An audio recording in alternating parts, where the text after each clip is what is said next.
Perfect. Good morning, everyone. Thank you so much for joining us for today's Brunch and Learn, brought to you by The Qualified. My name is Japera Denson, and I will be serving as your moderator today. It is May 18th, Thursday, May 18th. This is the third Thursday of the month. And as you know, some of you may already know this. For some of you, this may be your very first time with us. But we do offer these Brunch and Learn events every third Thursday of the month. And we'll be doing this for the duration of 2023. We want to thank each and every one of you for joining us and for engaging with us. If you are a returning attendee, thank you so much for your participation and support. If this is your very first time being with us, we welcome you, and we are so extremely glad to have you on board with us this morning. Before we get started, everyone, I want to just share a little bit about The Qualified, just in case you don't know. So The Qualified is here to help you stay qualified, to help you become qualified, and to also help you, if you are an employer, to hire qualified individuals. So if you're looking to take some type of certification exam, we have a lot of exam prep opportunities that are available, be it through AHIMA, the American Health Information Management Association. We also offer exam preparations for HIMS and AAPC.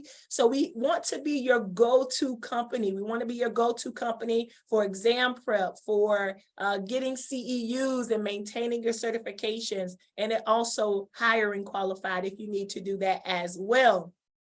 So without any further ado, everyone, I'm going to get ready to turn it over into the hands of our beautiful presenter for today, Miss Brianna Williams, everybody. She is going to talk to us this morning about EHR implementation, her experience with EHR implementation. So Brianna, it's over in your hands. Thank you so much, Japera. I really appreciate it. Thank you everyone for coming. I really appreciate you all taking the time out to come and listen to me talk about my EHR implementation experience. And we're just gonna go ahead and get started.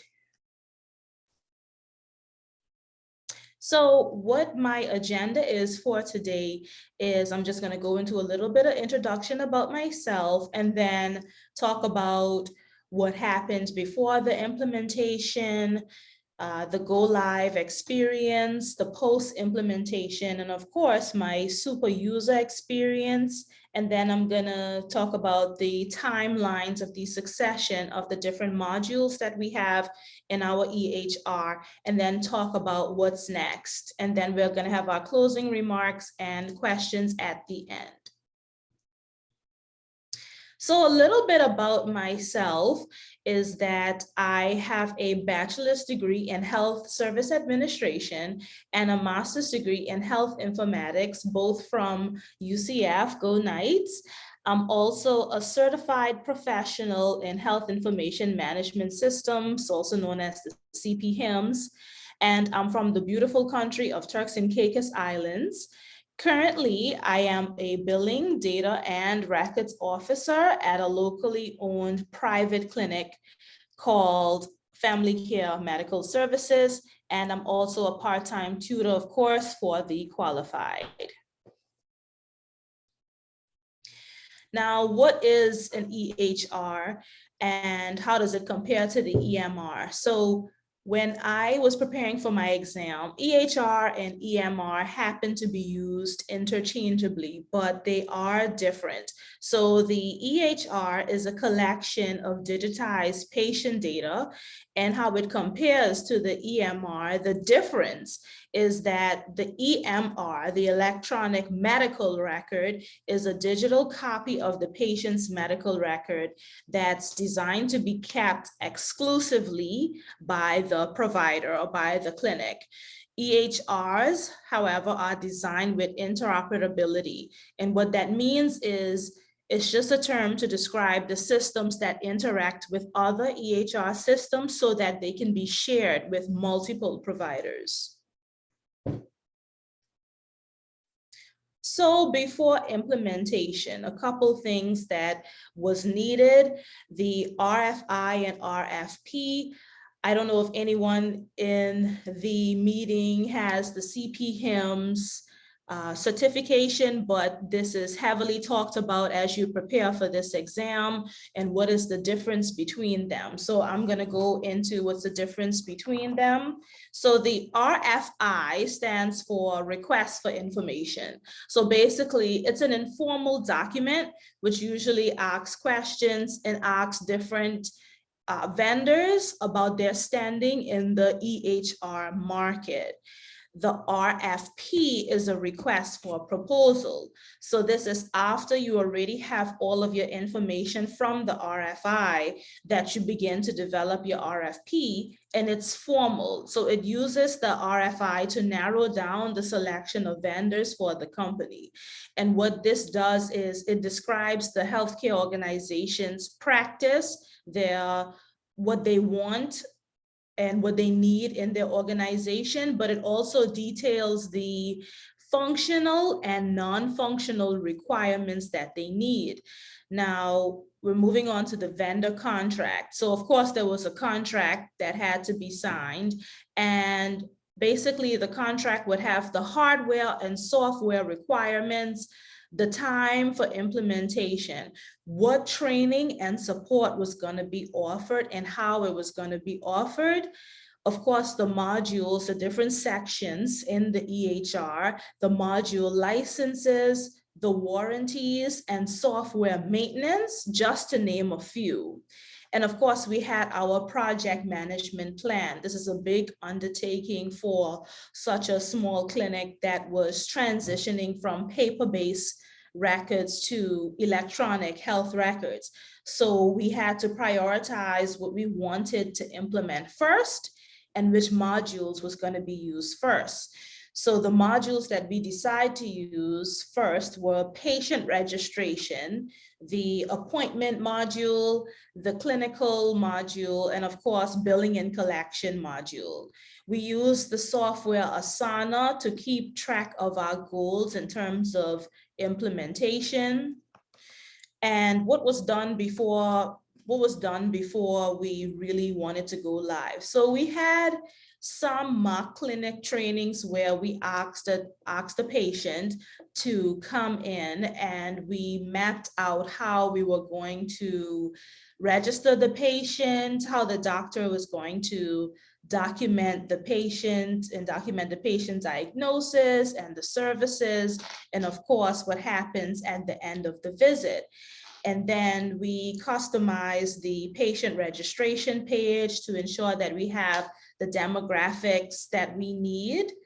And we looked at the requirements for the clinical and administrative team. So what does that mean? That means that we wanted to ensure that our nurses, our doctors had what they really wanted. We wanted to make sure that their needs were met in terms of what the interface was going to look like and what they needed for them to be successful at documenting the patient care.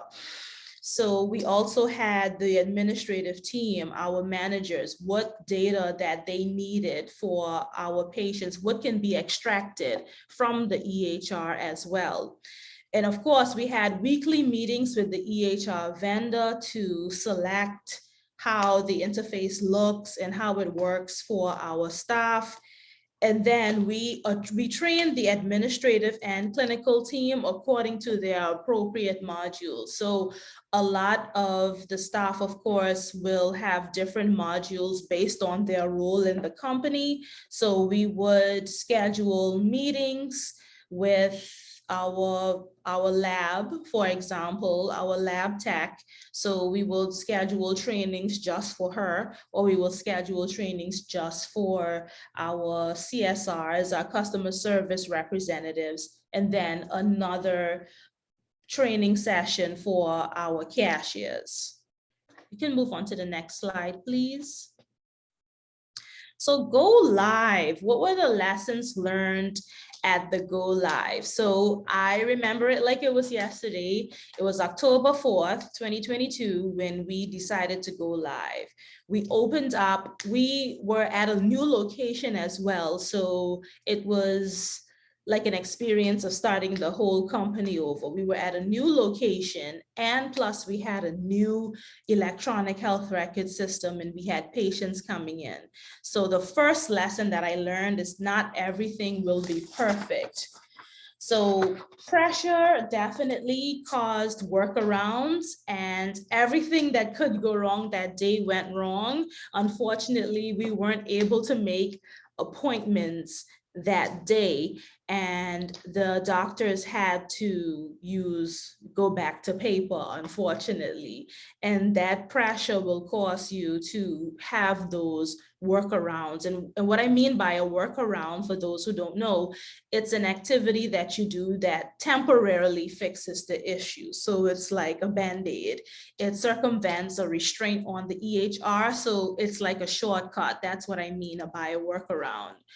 The most pressing issue, of course, was us not being able to make appointments successfully. Luckily, I found a workaround for us to create visits for patients.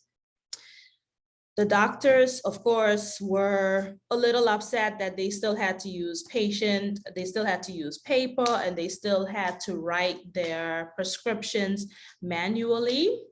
But what could have been done differently? So I think from my experience, what could have been done differently is more patient walkthroughs, more mock trainings with the patient, and understanding the flow of the CSRs and the clinical team. I think if the workflows were mapped out prior to us going live, then we could know what to expect on that day. So also the clinic was running as we were going through the implementation phases. So we didn't have time to schedule a full day where we fully document those steps from the time a patient arrives until the time that they leave. Although we made all of those changes, the clinic, of course, was open fully, so there was no time for us to fully commit to a test. Before we went live, we were also scanning patient medical records. We were scanning it, we were putting it on SharePoint so that we were able to upload the patient medical records once the patient came in. But since the clinic never closed and they were seeing patients whose paper medical records have been scanned, then the trouble was, okay, we already scanned Brianna's document, but she came back to the clinic and now we have to scan it again. And unfortunately, it was never scanned again. So a lot of information was fragmented. And of course, we were to a new location. So we had patient medical records at our new location, but most of them, the majority of the patient paper-based records were at the old location, which we weren't there anymore. So a lot of the doctors, they got antsy because they are missing their past history of their patients. And sometimes we had to get someone to drive to get the paper-based medical records. And sometimes I would even do that myself, where I drove to get a patient's medical record so the doctor can know the patient's history. So with no storage to hold the paper-based medical records, that was also something that we could learn from. And we didn't have a full, we had different employees that were scanning one time, but they also were working because the clinic wasn't closed. So maybe if we had a dedicated team that had no distractions in scanning the patient's medical records, then it would be easier to access on SharePoint, because only some patients had their medical records shared to SharePoint while others did not. One of the biggest challenge for us after the EHR being implemented is usability. So what is usability? Usability is just the extent to which a product could be used.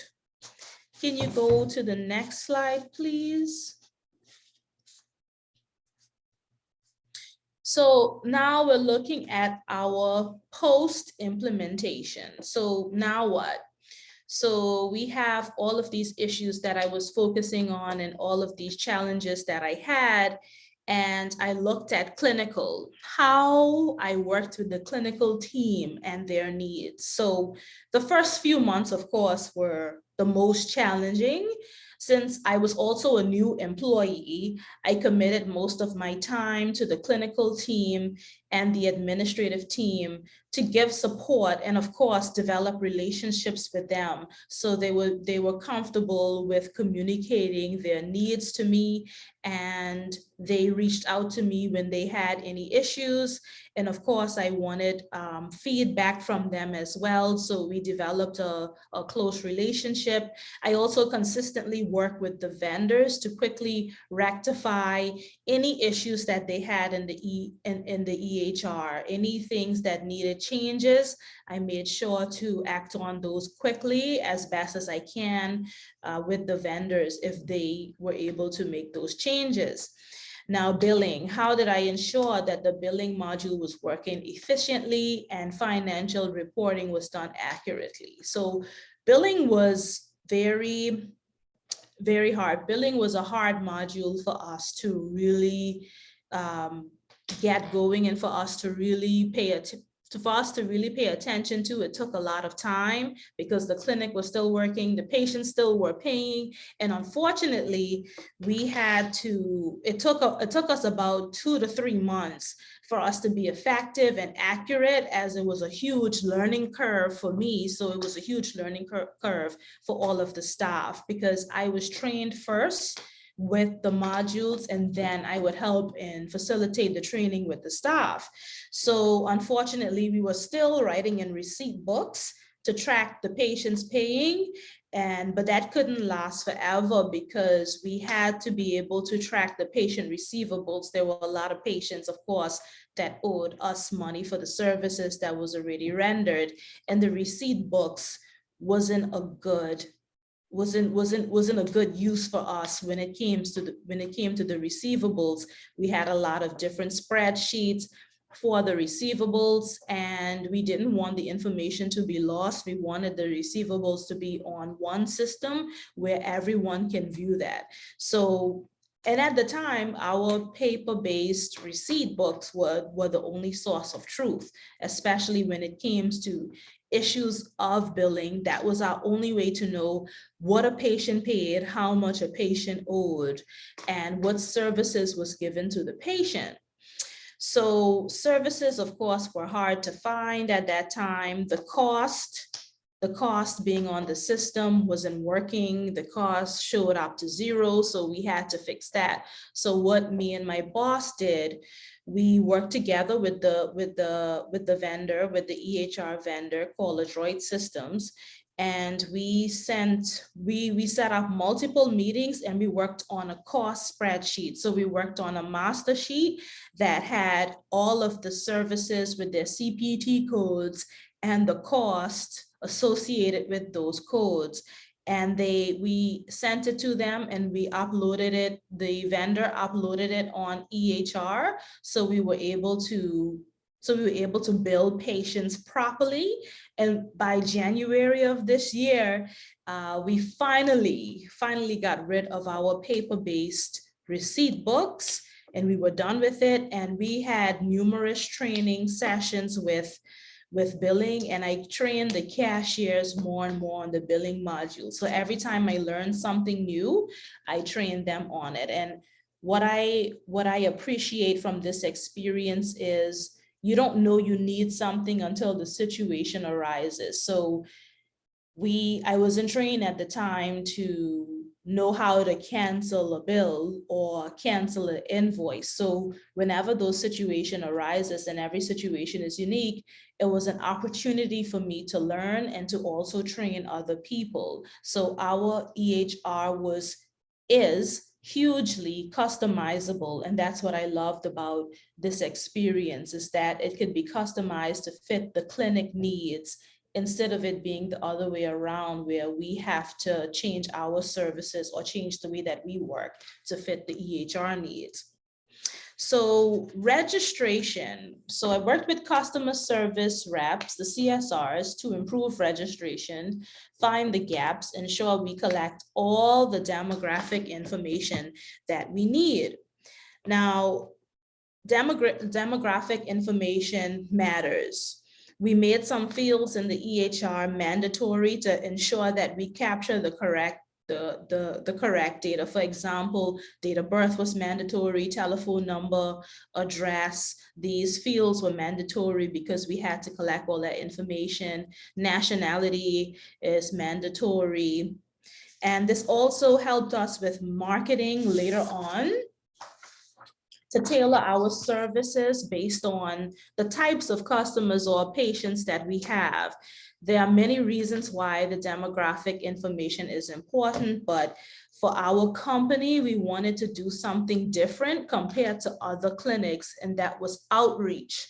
So knowing how young or how old our patient base was is helpful for us to plan community events as well, because there's no clinics now that's doing any outreach. The private clinics are not doing any outreach, and we want to get ahead of our competition with an outreach program. So having that demographic information is really important for us. So our goals: using the technology for a better patient experience. We have a patient mobile app that's user-friendly, and we also had kiosks for patient independence. So Turks and Caicos Islands is a melting pot with multiple nationalities. We have Haitians, Dominicans, Filipinos, of course, our Turks Islanders, our local Turks Islanders. We have people from UK, we have Indians. And so our patient base is a high rate of people that are that don't have English as their first language. So we have a lot of immigrants who come into the country, and so migrant health program from the Turks and Caicos government is really important to us, because the migrants have to apply for work permits and they need the medicals, which of course makes clinics a lot of money.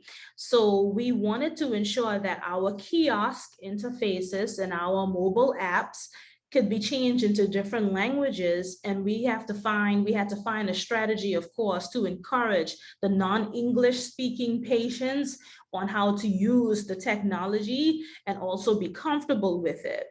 In Turks and Caicos, it's normal for how our culture is. It's normal for people to visit an establishment face-to-face, compared to America, where a lot of times you can just call over the phone and you can just, have your internet or your light or this anything turned on for you, where in Turks and Caicos, it's not the case. A lot of times we still have to interact. We have to go into an office and you have to make your appointments face-to-face. Of course, you can call, but we wanted our patients to become independent. We wanted our patients to make their own appointments, and this frees up the customer service representatives so they can learn something new. But if they're so busy making the appointments for the patients, then they wouldn't be able to learn other things within their job capabilities, and they'll be heavily based on just making appointments for the patients. So COVID, of course, forced us to change a little bit in Turks and Caicos, where they finally have different companies that could, of course, make payments online. But as the COVID cases got lower and the restrictions were, of course, not as strict, there's still a lot of people in offices everywhere on the island, and there's not much businesses down here that offer apps and that offer kiosks for us to use. And we still have this dependence on the customer care service and customer care representatives, and have a huge dependence on them instead of being independent, and having our patient care be more of in our hands. So it is challenging to get people to work independently in terms of having their own patient portal and using kiosks compared to America. And that's one of the culture has a heavy impact on how effective we are with our mobile apps, and of course with our kiosk, even with our EHR.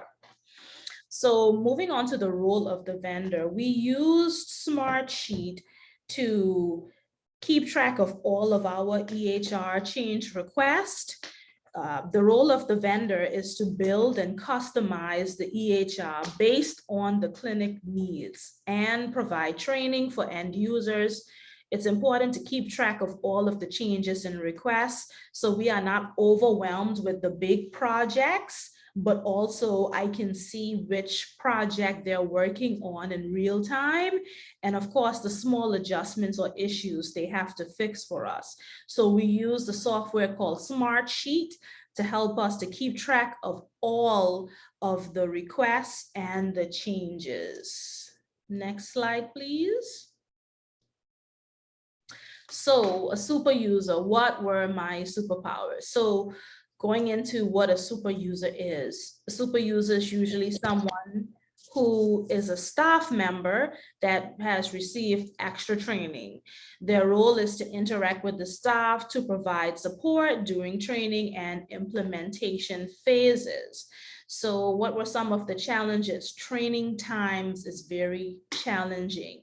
And especially when the clinic is still open, the doctors are the hardest, I think, from my experience, to train, because they, of course, see patients all day, every day. And by the end of the day, they're just really tired and they want to go home and they don't want to focus on training. So training was really hard. A lot of our staff too aren't from Turks and Caicos Islands. So we had time zone issues as well. So Jamaica 1 hour behind, and then we had our vendors are based in Saudi Arabia. So I think they're like 9 or 10 hours ahead of us. So our meetings had to be super early because they are ahead and we are behind. And the training times were the most difficult. Getting everyone to go to one meeting was very difficult at first. Now everyone is on island and the training times has gotten better. So avoiding the workarounds when the system was down or slow. So this is just, your creature of habit. The physicians are already used to having the paper-based medical records. So as soon as the system is down or something isn't working, for example, if the prescriptions are not being seen by the pharmacy in time and the pharmacist cannot see the prescriptions, the patient is waiting for their prescription to be filled. So when they call the doctor and they don't see their prescription in their pharmacy module, then the doctor, of course, is going to write the prescription on paper. So we wanted to avoid any of those workarounds when the system was down or when it was just too slow. And of course, physician buy-in is important. At the end of the day, when you're implementing an EHR, you have to think about your staff and you have to think about the physicians who are at the forefront because they use the system the most. They need to be able to have less clicks. All of these little things are very important to them. Have less alerts, have less clicks so that their workflow can be smooth as they're talking to the patient, as they're typing any investigation or even typing diagnosis. All of these things have to be easy for them to enjoy the system, but also spend more time with their patients instead of spending a lot of time learning how to use a system and then making sure that the information is safe, that the information is accurate. So physician buy-in is extremely important when it comes to the EHR implementation. Now, learning modules, of course, are time consuming. So my boss and I were learning different modules. Patient registration was not hard at all because it's just one page where you register the patients. But for example, pharmacy, I call pharmacy module my kryptonite because it has so much sections to it, and it is very difficult for me to learn. Not impossible, but still difficult. So even up as recent as last week, I had a training about pharmacy and adding inventory and adding the medications. And if I still have issues, or sometimes I just forget how to do certain stuff, the modules were time consuming to learn. And then what does help me though is, of course, training my co-workers, because I get to learn it over and over again. And then my co-workers, when they play around with the system, they get to teach me something new I might have not learned. So even though it was time consuming, it was worth it.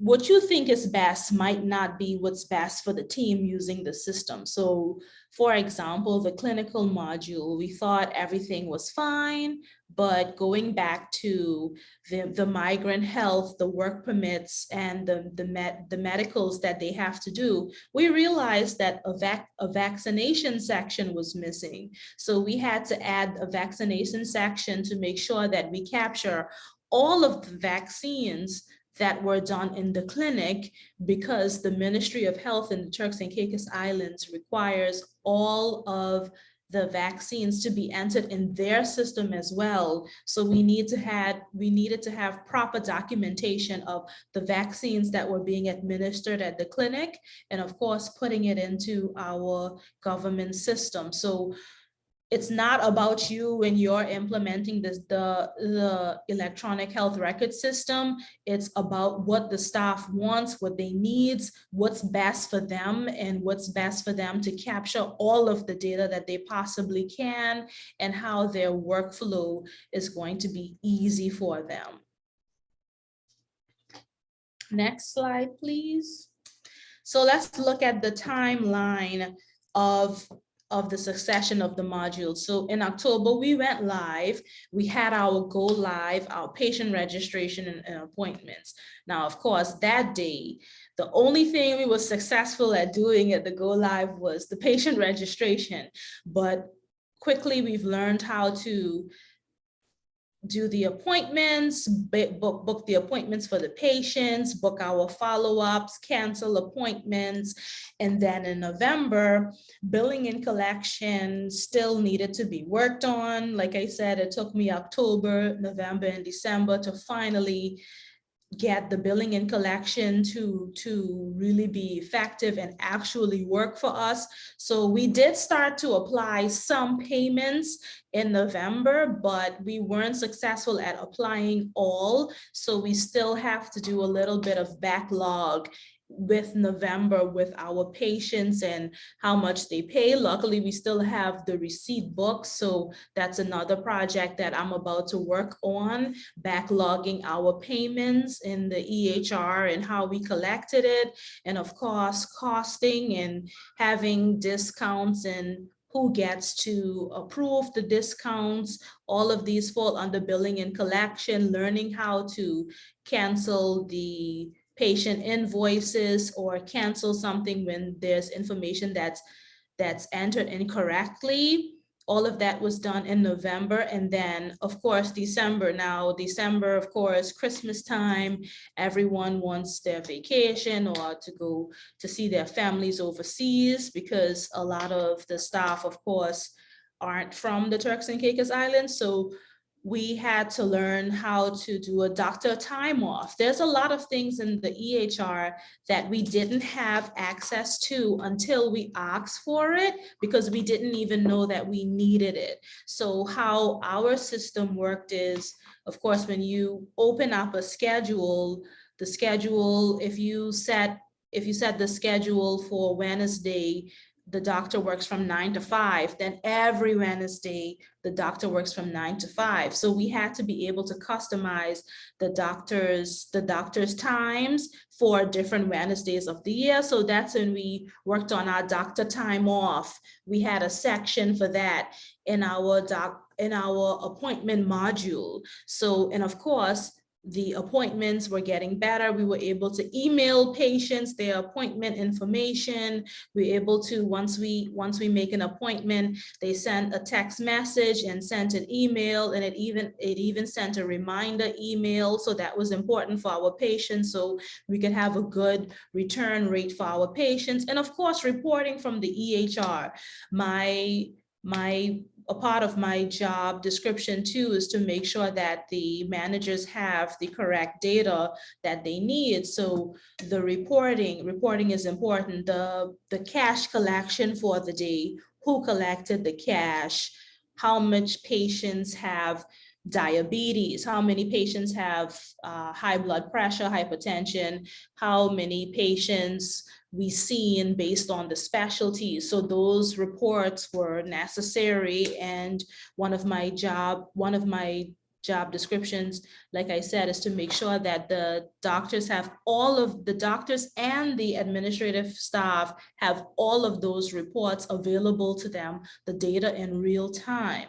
Because we also claim for insurance, we have to have the diagnosis code, the patient's insurance ID, and that's showed up in our reports at the end of the day when they have to make those claims. So reports, of course, are vital. And in January of this year, our clinical module, like I said, adding those vaccinations were important, adding the MMR, not the DPTs, the MMRs, and adding the different brands also to that is vital for our reporting as well. And then, of course, I had the lab module activated. So we weren't doing much lab work. Most of our lab work was sent to the hospital that we have here in Turks and Caicos Islands called InterHealth Canada. But now we're doing our lab work in-house because we have the machines and because we have the staff now for the lab. So that was activated, and I'm still going through training different times of the month to make sure that the lab technologist gets what she needs out of the lab module. Next slide, please. So February of this year, patient outstanding amount. So we noticed that even though our billing was working much better compared to October, we noticed that we had a huge amount of patient owing bills. But how are we going to get this? How are we going to know when a patient comes back if they owe us? So what we decided to do, because our EHR is so customizable, we decided to have pop-up reminders in different sections of the EHR, of course, not in the clinical section, because that's not a part of the doctor's description. They don't need to know if a patient owes. So we would have it in billing and collection and patient registration. So if you open up a patient in their registration page, you can see, for example, Brianna owes $25. This patient has an outstanding amount. Also, when we add orders to a patient's visit, for example, if we order an ultrasound, before we order something or before we click save, the pop-up would say that this patient has an outstanding amount, because our revenue collection or our receivables list was getting so long that we couldn't keep up with who owed what. So we needed to be able to have those pop up. So when the patient pays, they can pay their balance. They can pay their balance from their previous visit, but also pay their balance from today's visit. And of course, patient registration. So we noticed that for migrant health, it was important to capture the passport information because that's needed for them to have their medical certificate. So we ensured that the patient registration was able to capture passport numbers, different ID numbers. In March, we had our results formatting. So we noticed that we had to do some tweaks with our reporting of the results. So we used our letterhead, we added signatures to the EHR to ensure that the signatures are included in the lab results and included in the medication, the prescriptions on the system. And billing and revenue, billing and collection. So billing and collection module, we realized with revenue collection, even though we had all of these outstanding amounts, we needed to be able to export it because there was no report at the time that showed how much all the patients owed. And of course, that information is important for the finance officer and the chief finance officer. So we got the EHR to be customizable to be able to export that to Excel in order for that to be on our monthly reports as well. And in April, improving the receipt format for the patients. So we noticed that the patients have, a lot of patients, of course, have their private insurance. In Turks and Caicos Islands, we have a social insurance that everyone has to have if they are working, called National Health Insurance Plan, the NHIP insurance. But a lot of patients have private insurance from their companies or personal preference. And we noticed that the receipts weren't giving as much information as possible. The receipts had, for example, if the patient did a lab work and also saw the doctor, our lab work is categorized on the lab. Our new visit, our new patient consultation is categorized under medical. So our receipt would only show lab and only show medical and how much the patient paid, but that was not good enough for the private insurances. So the patients were complaining that, okay, I can't prove exactly what was done and I only have this receipt. So how can I prove what was done? So we are working on a receipt format that shows that this patient did have an ultrasound, this patient did have an X-ray, they did do labs, the NHIP outstanding, and also the patient, how much the patient paid, and if they have any outstanding, so that it could be transparent to show the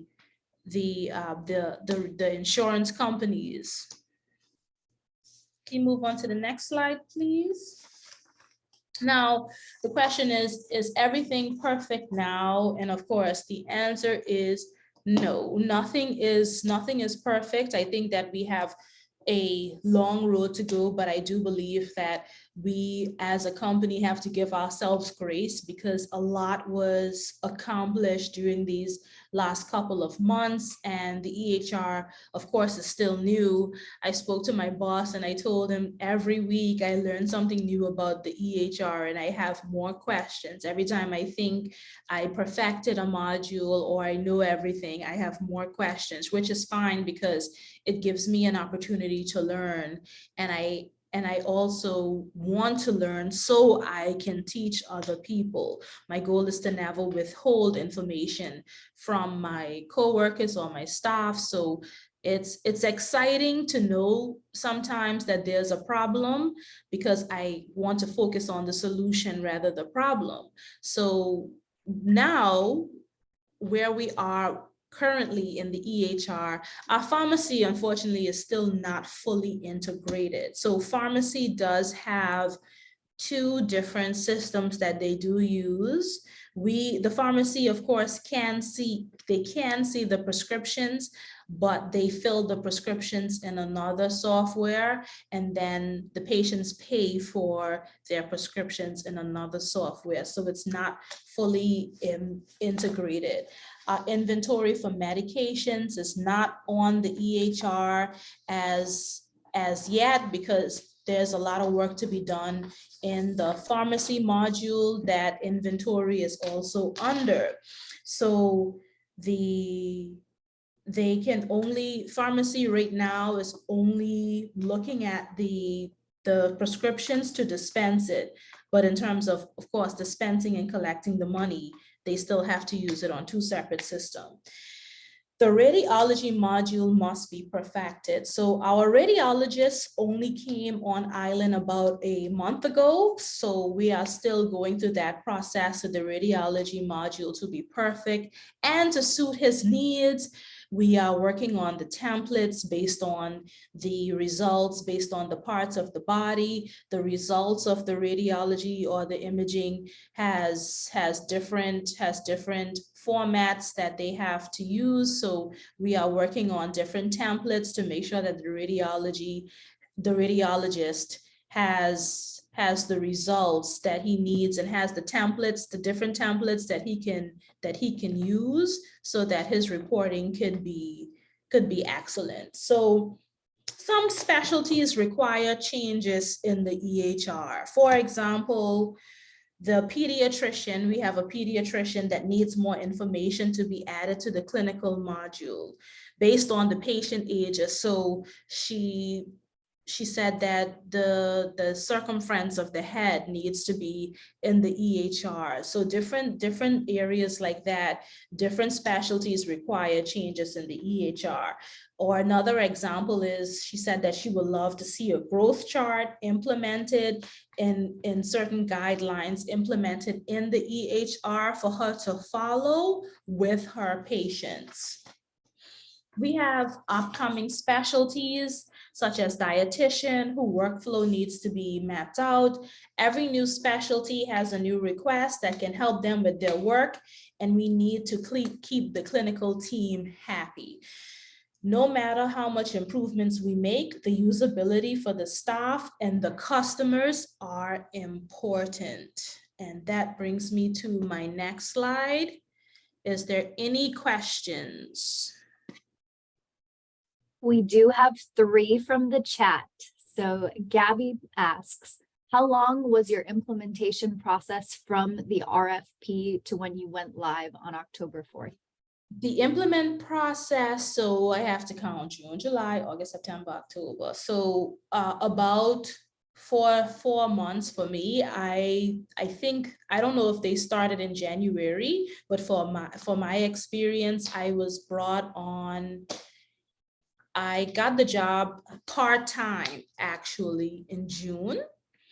And then I started to work in July part-time. I would just work on my lunch breaks when I was on my previous job. So the implementation process took from, I would say, May to October. Wonderful, thank you. And our founder and CEO, Dr. Kenja Sabri, has a few questions. Can you describe your HIM department?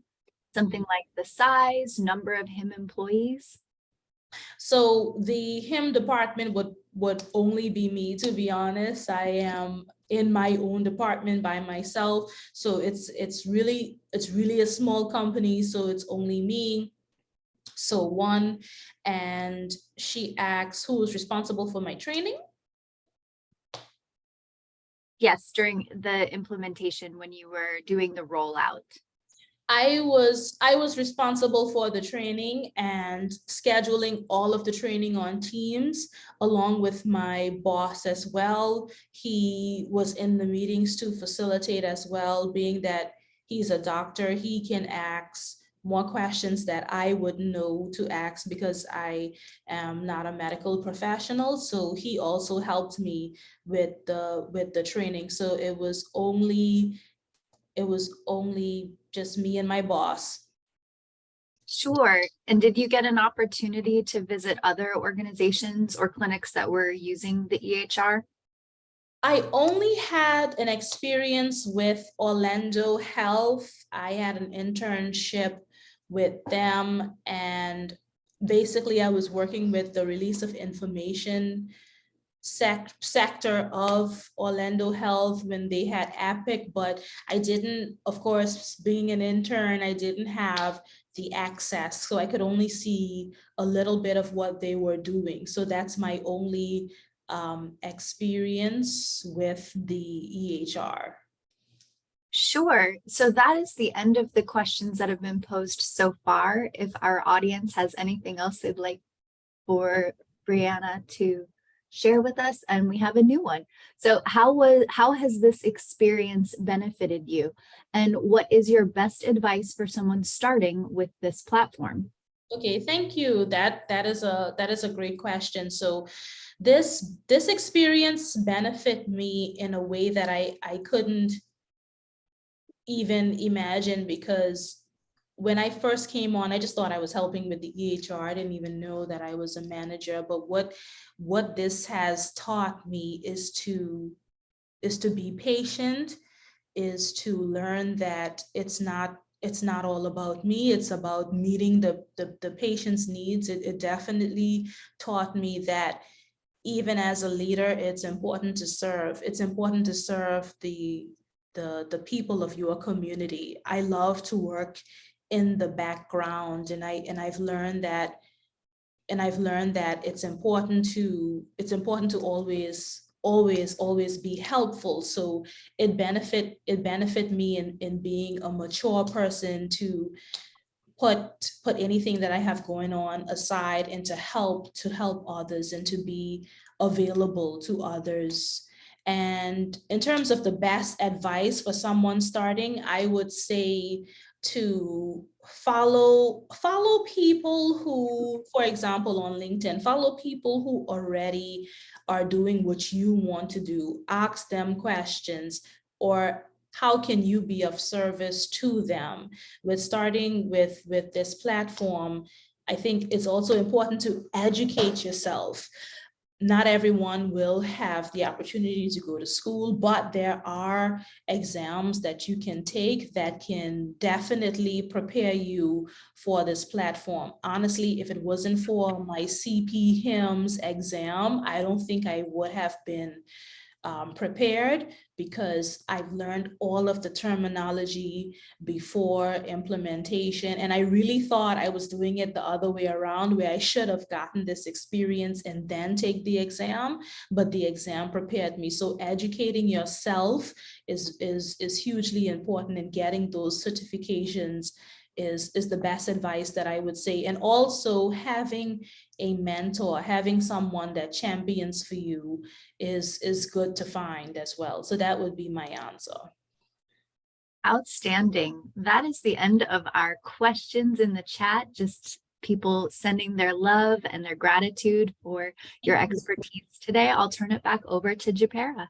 This has been awesome. Brianna, thank you so much for taking the time to share with us today. I have thoroughly enjoyed this presentation, and I thought that it was a very clear and precise walkthrough of your experience with implementing an EHR in your local practice. And so again, I want to say thank you. I think that this was very revelatory and very helpful information. And it looks like we have a lot of praise coming from our audience as well. Thanking you for the presentation.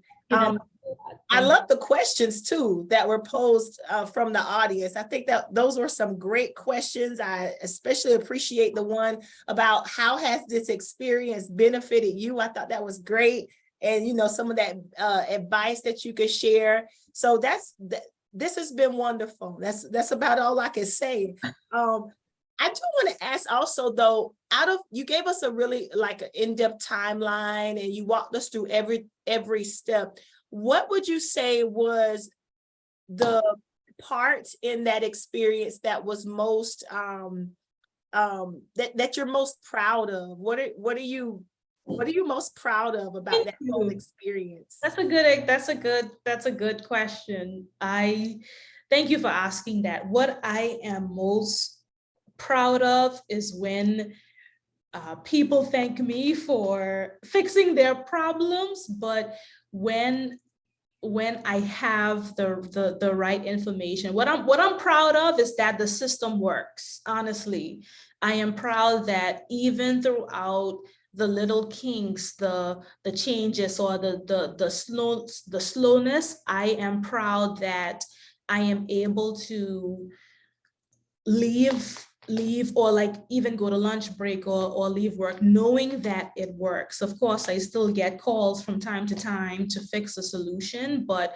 for the most part, or to provide a solution, sorry. But for the most part, I am proud that the system actually works. I think that's all I could ask for, is that my hard work isn't gone to waste and wasn't done in vain. Absolutely. Wonderful. Well, Brianna, is there anything else that you would like to share with us? I think you do have another slide here. So you want to? Yes.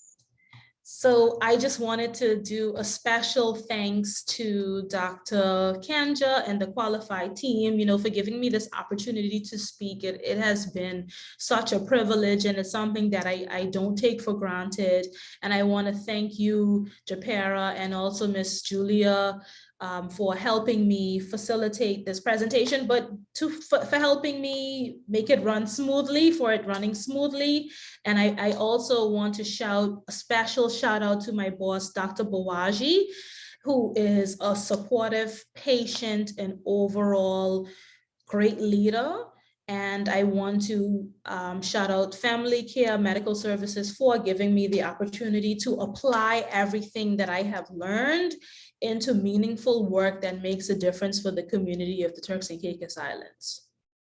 That's wonderful. Perfect. I'm just going to check the chat one more time to see if there's anything else in there that we need to hit before we get ready to close it out. You just have more thanks, and people are thanking you for the very informative presentation. So awesome job, Brianna. We certainly hope to hear from you again, because this was so good and so helpful. And I just want to wrap up, everyone. Excuse me for just a moment.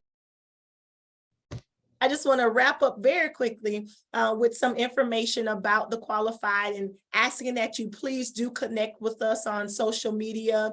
And that way you're able to stay in tune and in touch with what we have going on. You'll know what events are upcoming for the qualified. Right before I go on to the next slide, Brianna, how can the people stay in contact with you or connect with you if they want to do so? I am so sorry. I did have my LinkedIn on my presentation, but I think it got erased. But please follow me on LinkedIn. If I can also just get my LinkedIn link page, if you just give me 1 minute. Sure, take your time. You can put it in the chat. Page on the chat. Yes, I do have how do you share the link? You may just have to copy it some kind of way and paste it in the chat. Okay. Oh, there I go. I was looking for my username. So I am going to paste it in the chat. So please follow me on LinkedIn if you have any questions or just want to get connected. I would really appreciate that. I do answer. I am very active on LinkedIn, so I would appreciate any feedback too. I would appreciate that too. I would love to connect to people who were a part of this presentation.